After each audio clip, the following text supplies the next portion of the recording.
McAuliffe ends up winning the election, but with less than 50% of the vote.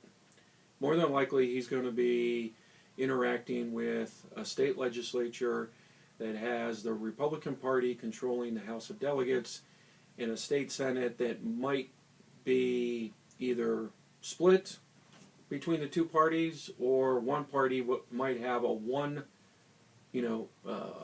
senator margin. There is a really good chance that you will get gridlock.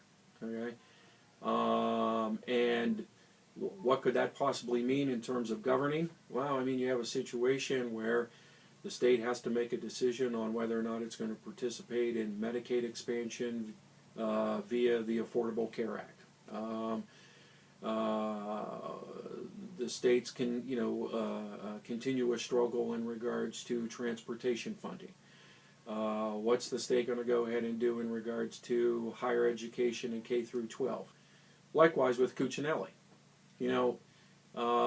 The concern with Cuccinelli, if he's elected governor, is that he's going to go ahead and focus on not only economic issues, but also social policy issues, many of which are divisive.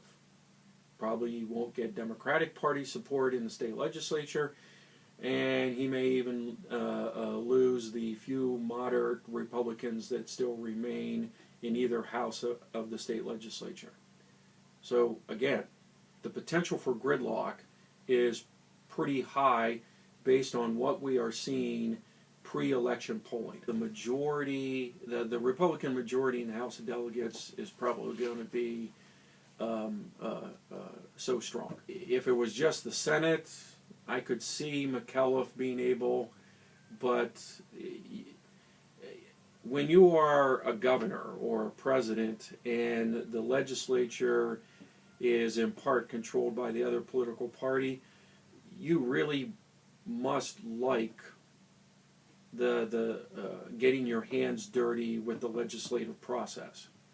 And I don't know if McAuliffe has the stomach for it. But Cuccinelli, if he is elected, might have the same kind of problem with the Senate, particularly because even if the Republicans have a majority in the Senate, it might only be 1 or 2 votes at best. And the Senate tends to be more, or has been more moderate the last, roughly 8 to 10 years.